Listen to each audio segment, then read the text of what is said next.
Ambassador Smith was a financier and corporate director. He held appointments from 3 presidents of the United States. During the years 1957 to 1959, he was the American ambassador to Cuba during that tragic time of the Cuban Revolution when Fidel Castro came to power. Ambassador Smith, can you give me the background of your initial briefing from the State Department before going to Cuba in 1957? I was briefed in Washington for a period of 6 weeks. And during that time, I was asked to make an appointment with Herbert Matthews of the New York Times so that he could brief me. I think this is of special importance because, in fact, I don't believe any other American ambassador has ever been briefed by a newspaper correspondent regarding the country to which he was to be appointed to. And it was known at the time that, of course, that Herbert Matthews was a strong proponent of Fidel Castro, and that Fidel Castro was dedicated to the overthrow of the government of Cuba by force. Now, were you given any inkling of the communist background of Fidel Castro? I was given plenty of inkling. No, I want to change that. No, I was not. In all the time that I was in Washington, I don't ever recall the State Department saying a good word about Batista, and I don't ever recall them saying a bad word about Fidel Castro. But did the State Department know about the communist infiltration of Fidel Castro's revolutionary movement? Oh, I think so. I think it was known from the time of the Bogotazo, which took place in Bogota in 1948. I think the CIA and the FBI and also the Assistant Secretary of State for Latin American Affairs and the head of the Caribbean Division were both in Bogota at the time, on active duty for the State Department. So they knew about the communist infiltration, but they didn't relay this information to you? Well, that is correct. What about Mr. William Wieland and Roy Rubottom, who were both in the State Department? What was their background as far as the Bogota uprising, and what part did they play in the bringing of Fidel Castro to power?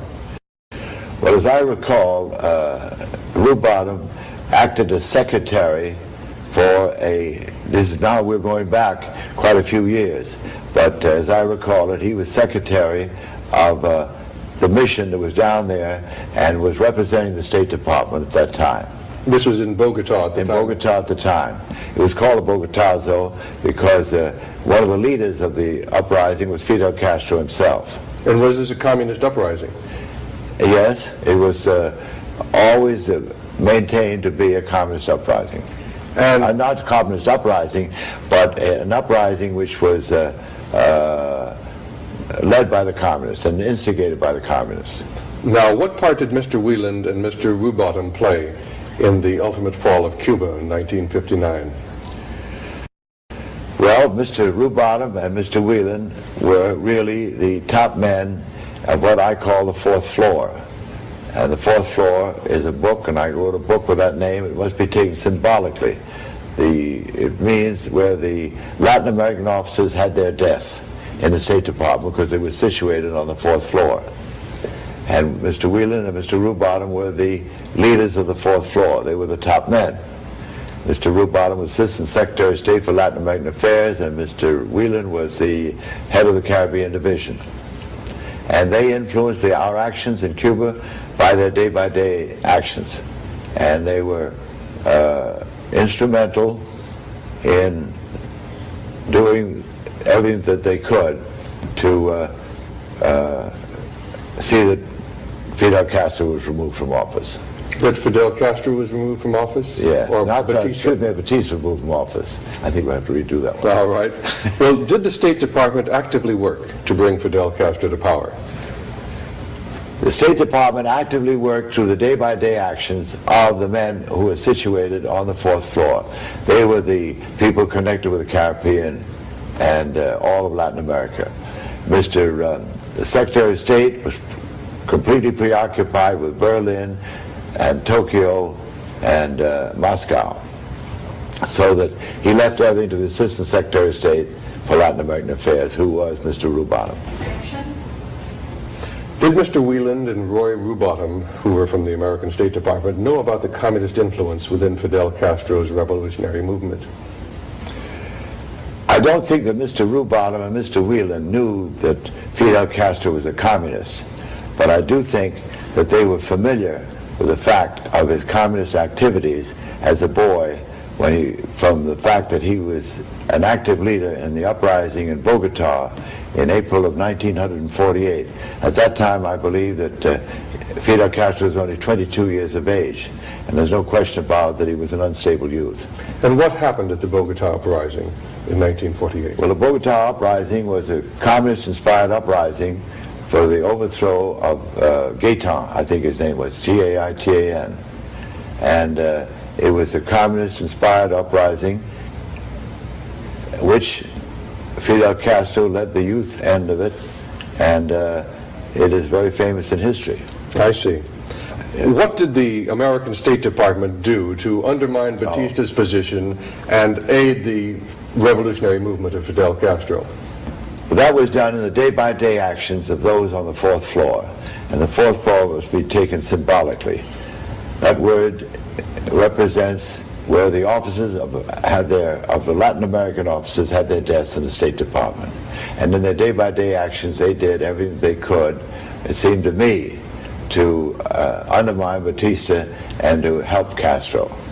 So what specific things did they do to undermine Batista? Well, there were about 20 that I've listed, and as I'll give them to you as they come to mind, if you want me to. All right, please do. We'll say one of the main things that was done was when they stopped the shipment of arms in 1958, in March of 1958. Under the MAG program, the United States government was supplying arms to Central America and to Latin America. That was for hemisphere defense.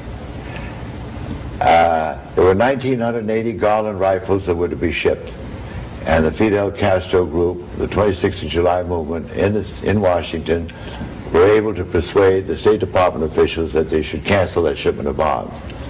Now, the actual loss of the arms did not mean so much to the Batista, but it was the psychological effect which it hurt the morale of the people around him and the army officers and his generals. On the other hand, it was a great psychological uplift to the Castro people because they knew that Batista had lost the support of the United States government. Well, now then, was Batista able to buy weapons from other countries, or did we try to block that? He got his weapons from the Dominican Republic, from Trujillo, who was the dictator at that time in Ciudad Trujillo. And also, the United States asked other countries not to sell arms to Batista.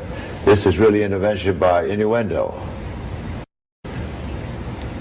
What about other military equipment that he needed? Was he able to get other specific things? What about parts for his military vehicles? No, they also stopped the shipment of parts, airplanes. We sold 15 airplanes, and Batista paid for them, and the State Department canceled it.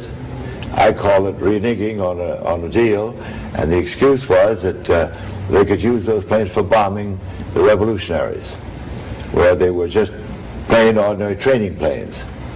Also, the same thing took place with armored cars. We sold them 20 armored cars, and Batista paid for them, and we never delivered those, due to the pressure which was put on the State Department by the members of the 26th of July movement. And they had their representatives in Washington. They had a legal representative, and we were also dealing with other emissaries. Now, what about Fidel Castro? Where was he getting his weapons? Fidel Castro was receiving his weapons, a great many of them, from the United States. They were financed by Prio, who was the former president of Cuba, and they were sending planes, landing money, bodies, and rifles, and they were dropping them into Sierra Maestra. But weren't there laws? Weren't there American laws to prevent this? Yes, there were laws, but the laws were violated, and we did not. We winked at them. Now, it was my understanding. Well, the State Department winked at them.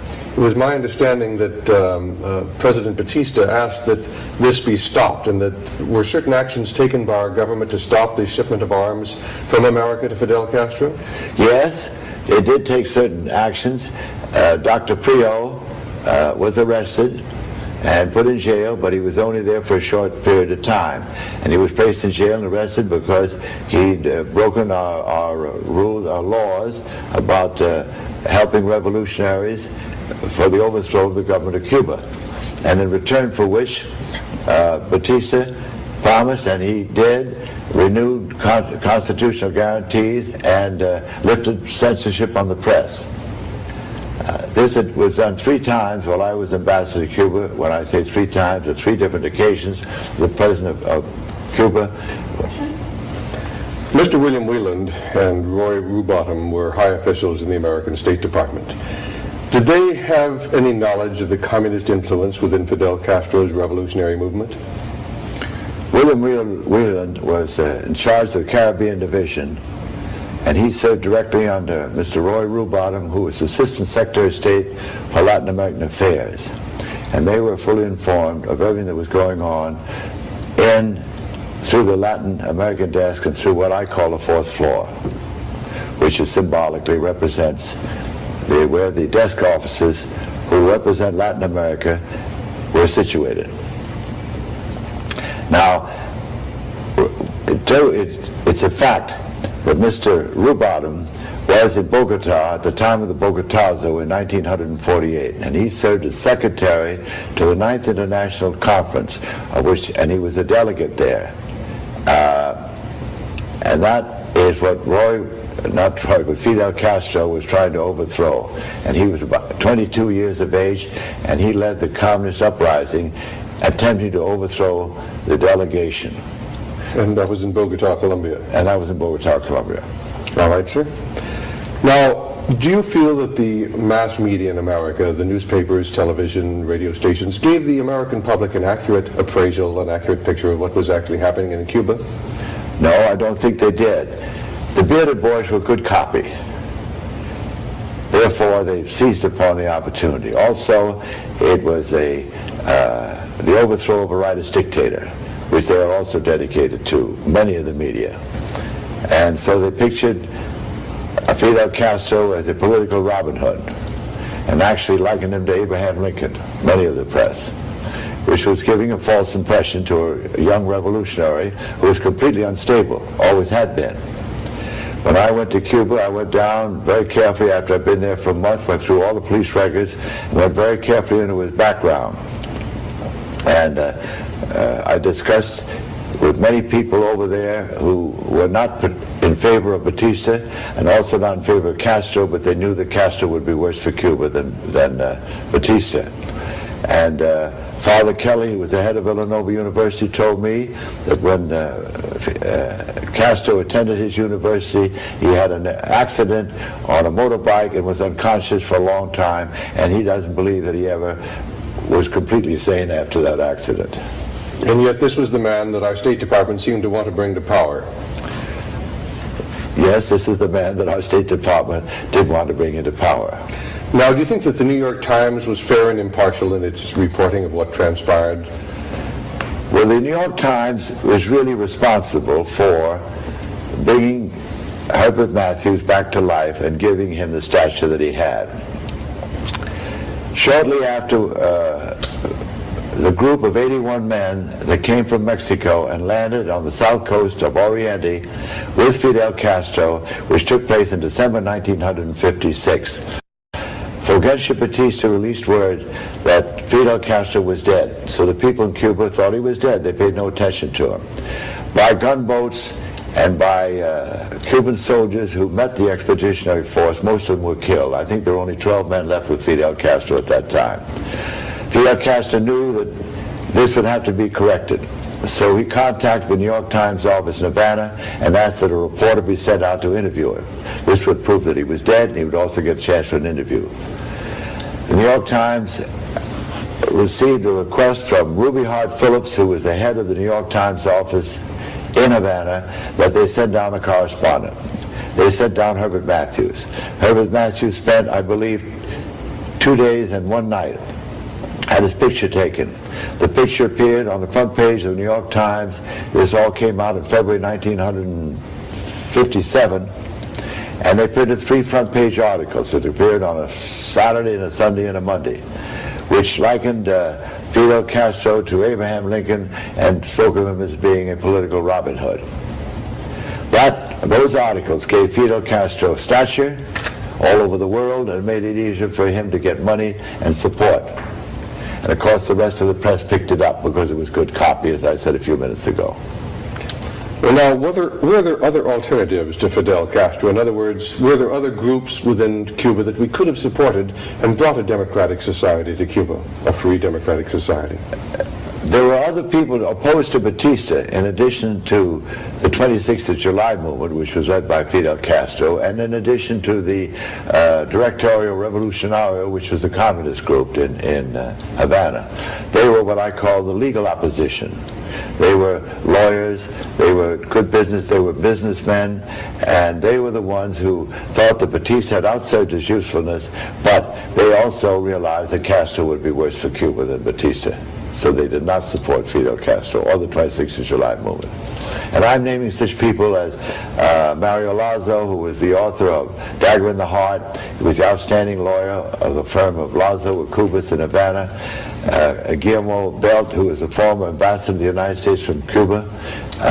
Father Kelly, the head of Villanova University, etc., etc.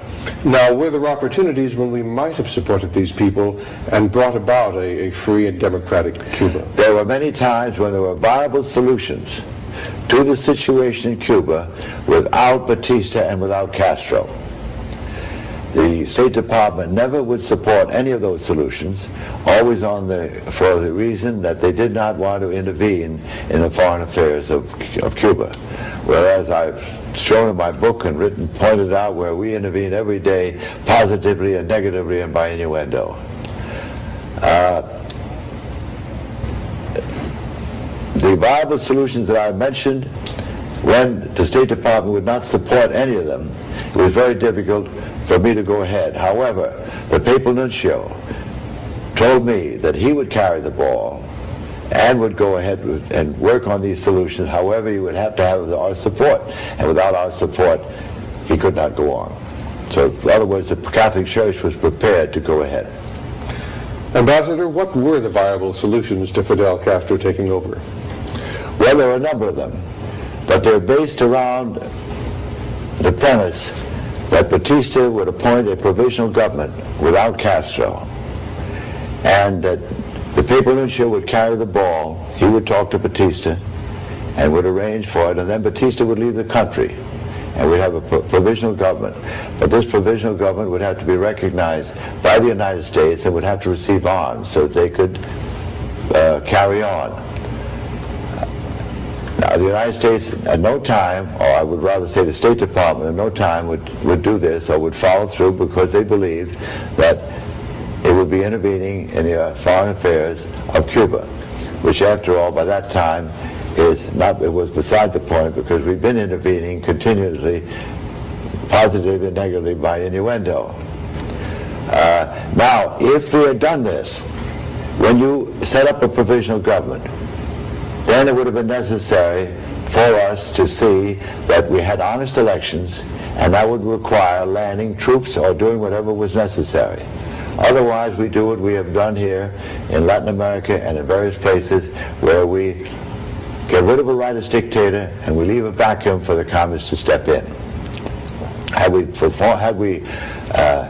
been willing to support a provisional government, Dr. Marcus Sterling was willing to go on and was willing to be the head of it and only stay in office if he were elected for 6 months and then step down and call for new elections. But you can't just appoint a provisional government and not do anything to support them. You have to maybe land troops, you have to supply arms, and you have to maintain that government in force and to see that elections are honest. Now, were you instructed by the State Department to tell Batista that he had to leave? On December 17, 1958, upon instruction of the Defense Department, I went out to Cucini, which is his place outside of Havana, and told him, it took me 2 hours and 35 minutes to tell him that we no longer believed he had effective control and that the United States would look with disfavor upon his remaining perpetually in Cuba. In other words, it took me 2 hours and 35 minutes for me to tell the chief of state to leave his own country and to step down. I also had to tell him that he would not be welcome in the United States, that his family would be, but that we couldn't let him come because we were afraid of the troubles that it would create from the political asylees that were there from Cuba. I'm going to ask that question over again, if I may. Were you instructed by the American State Department to notify Batista that he must leave his country? Yes, I was instructed by the State Department to notify Batista that he would have to step down. And it took me 2 hours and 35 minutes to do so. But I must explain this. It wasn't all done in one day. I received communications which went through private sources that were, nobody in the State Department knew what was sent because it did not go over the regular coded messages. It went through CIA connections. And I had various conversations with Gonzalo Guell, who was both the Prime Minister and the Foreign Minister, and we discussed it together. And of course, after every talk we had, he would notify the President, and I would send a duplicate report, a complete report of full conversations that I had with Dr. Guell. And then finally, on the final day when I went up to see the President, he knew beforehand what I was going to say because he had been informed by Dr. Guell, the Foreign Minister and the Prime Minister. But it still took me 2 hours and 35 minutes to get the point across, because I spent a great deal of time pointing out that we appreciated what a great friend he had been to the United States. Any matters that came up before the United Nations, not only did Cuba support us, but the President of Cuba went out of his way to line up other Central American nations and other Latin American nations to support us. And the ambassador from Cuba, Dr. Porcio Nuendo, was a valuable friend of the United States. I pointed out all these things. I pointed out the fact that he'd helped us in World War II, that he had been a loyal friend of the United States. However, we felt that he lost effective control and that it would be in the best interest if he left Cuba. But at that point, was there any other alternative than Fidel Castro? There had been, for 6 months prior to that, numerous viable alternatives without Castro and without Batista. And I never could receive any support from the State Department. And those viable, and when I say I believe they were viable, the Papal Nuncio believed they were viable, and I believed they were viable, and he was ready to carry on with them because he knew that I could not obtain the green light from the State Department. But at the point where you went to Batista and told him he was going to have to leave, was there any other alternative at that point other than Fidel Castro taking over? Well, by that, if he left, it was just Fidel Castro was going to take over. Pure and simple. Pure and simple. All right, sir. And there was no compromise. There was nothing with Fidel Castro. Nobody could control Fidel Castro. Many of the emissaries from the 26th of July movement that were crowding the corridors of the State Department always believed and told our people on the 4th floor that they would be able to control Fidel Castro, that he was a youth who was irresponsible, but that they would be able to control him after he took over. Now, the proof of that they couldn't control him was when Dr. Guillermo Belt, who was the former ambassador to the United States from Cuba, came to me one day and said the strike which is going to take place on the 1st of April of 1958 will not be a success. And I said, why do you say that? And he said, because the mayor, not the mayor, but the leader of the revolutionary movement in Havana sent word to Fidel Castro that when the revolution was a success, that they would take over in Havana, and they would appoint the mayor and would take over. Fidel Castro sent word back to them, nobody's going to take over but me. And whereupon they sent back word and said, all right, if you feel that way about it, we will not take part in the strike. And of course, if they didn't take part in the strike wouldn't be successful in Havana, and then it wouldn't be successful throughout the country. This is how we knew, or at least how I knew, that there was no controlling of Fidel Castro. He was going to run the show all by himself. And once Castro did come to power, did we promptly recognize him? Did we support him? Yes, we recognized him. I think we recognized him too soon. The policy of the United States had always been that we did not recognize any country that had had a revolution. We did not want to be the first. We did not want to be the last. But we wanted to be in between somewhere. And the United States policy had always been that we wanted to assure ourselves that they would honor international obligations which had been incurred by the previous administration, and that the new government would not be communist dominated. We did not wait for any of these. Fidel Castro came into Havana on the 1st of January, and I was recognized him and gave him his papers of recognition. I think it was either about the 6th of January, maybe it was the 7th of January. It would have been sooner. I was asked to come to Washington so that they could give me the papers, send me back, and I refused to go. That was on the 3rd of January until all Americans had left Cuba. I wasn't going to leave Cuba and take a seat on an airplane or a place on a ship that some American could get out until. I wasn't going to leave until it was ready. And when I told them that it was clear now from my point of view to come up, then I flew up. And that was on the 6th of January. Do you see any parallel between what happened in Cuba and what has recently happened in Nicaragua? Yes, I believe that Nicaragua is Cuba all over again. Exactly the same things. We are responsible for the removal of Somoza, the same as we were responsible for the removal of Batista. We would not support Somoza. We would not give him arms. We shut off the arms going in there, and we winked at the arms going in to the Sandinistas, but we wouldn't support him. And it actually, some people have said that we didn't support Castro. Even after he got out, we did. We went right on with a subsidy on the exporting of American sugar, which had been done actually since the days of Roosevelt. We continued it through all the regimes there, and we continued to do it with Fidel Castro. And the same support went to the Sandinistas. And is there a communist influence within the Sandinista movement? Well, yes. Thomas Borgay, who is the chief security officer and in charge of the police, is a self-proclaimed Marxist. They have a junta there of 5, of which 2 are Marxists. They claim that 3 are conservatives, but there's no proof of that. And all we have to do now is look at the record is what's happened there. Why do you feel our State Department wanted to topple Batista and bring Fidel Castro to power when he did have a leftist leaning, when there was communist infiltration of his movement? Well, first of all, we don't have a foreign policy. As ambassador to a foreign country, the United States ambassador, I was never told what our foreign policy was. I don't believe we have one. The only policy that I can assure you that we've had so far is for the overthrow of all rightist dictators who are friendly to the United States and anti-communists.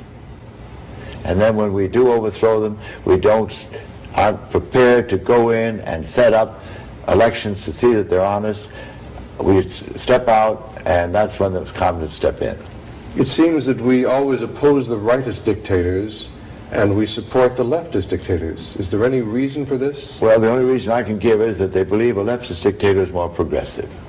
And by progressive you mean socialistically inclined? Oh, yes.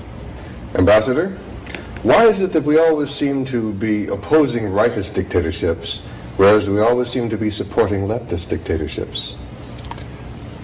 Well, the only answer I can give you to that is because they consider leftist dictators as being progressive. But certainly aren't they totalitarian? Say that again. Certainly aren't these leftist dictatorships just as totalitarian? In fact, many times much more totalitarian and much more ruthless than the rightist dictatorships? They're worse. All you've got to do is take Stalin, for example, and what goes on in Russia. All right, sir. What do you think is the future of Central America? Well, the present future would appear that we've lost Panama. At least I believe Panama is going to be communist. Nicaragua is. Nicaragua is Cuba all over again.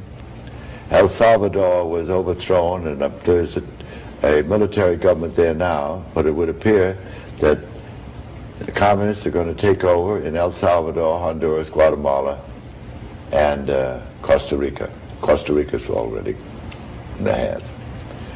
And then it is possible that they will move on up into Mexico and Venezuela because of the oil. I see. I'm going to ask that. Now this is, and what are we going to do about it? Nothing. The Monroe Doctrine is dead. Our actions have indicated that. I'm going to ask that again. What, in your opinion, is the future of Central America today? It would appear that Central America is going to be under the communist control, and I see a very bad future. Nicaragua has already gone communist, and then we're going to have El Salvador, Guatemala, Honduras, and Costa Rica.